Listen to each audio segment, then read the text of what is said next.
been a wonderful project to work on. Oh my goodness, this is mammoth.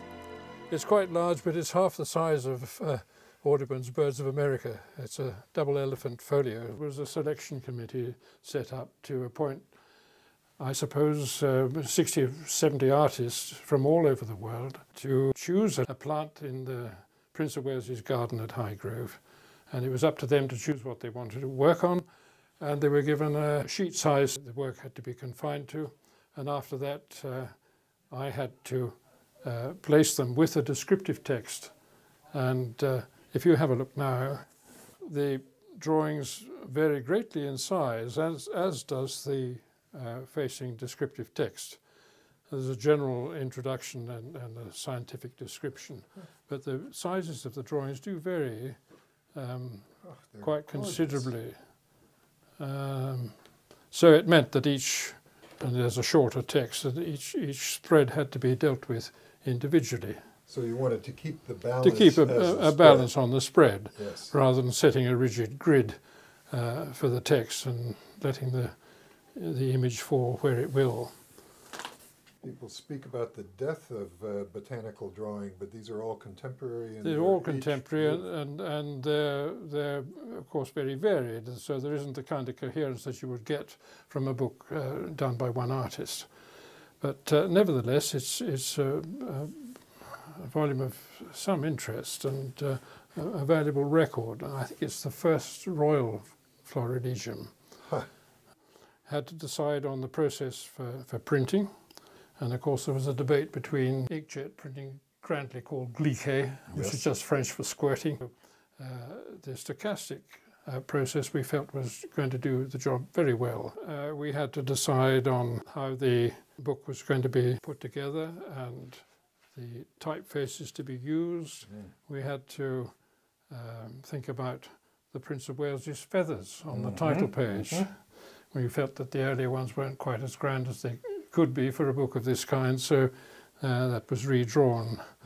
And the typefaces that we used are a very handsome new face by Robin Nicholas of Monotype. And it's an italic called Fairbank, which is named after Alfred Fairbank, who was a particularly distinguished calligrapher of the last century.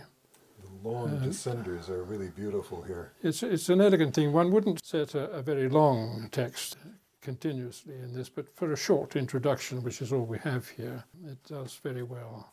And for this kind of display, it works well.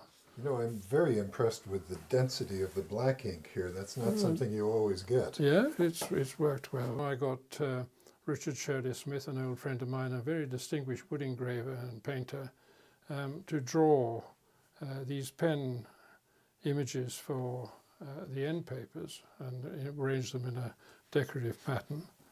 And it was who drew the new version of the Prince of Wales's feathers.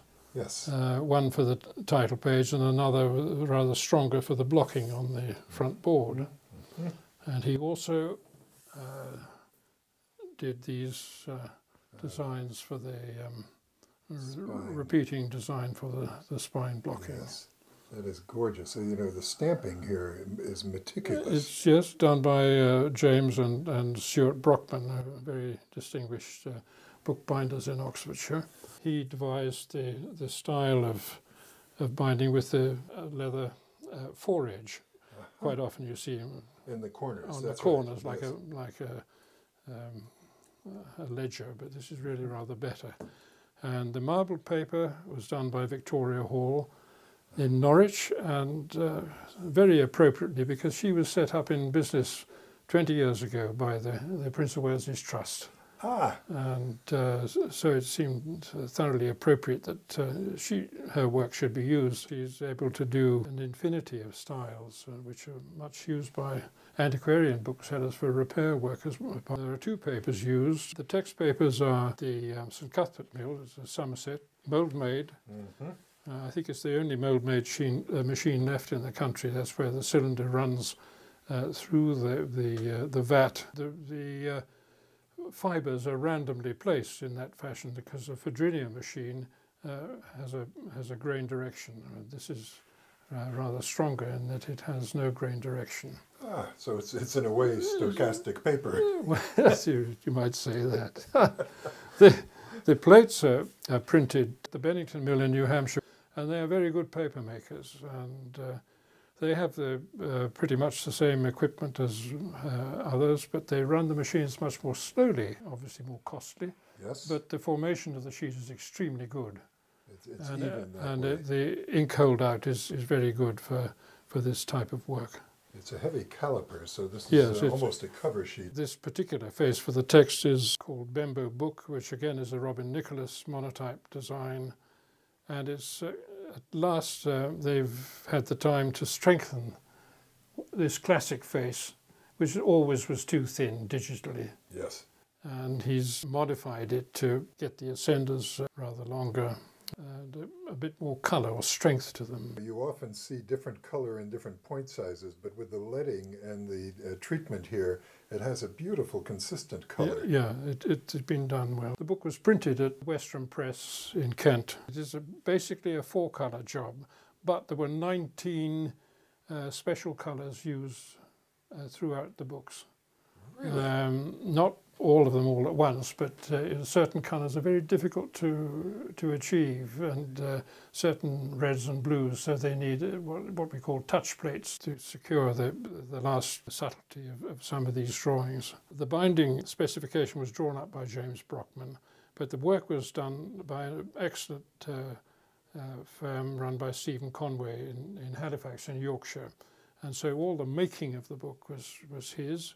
Until the final stages of fixing labels and doing this finishing work on the spine and putting these labels on here. Yes. And that was done by James and Stuart Brockman.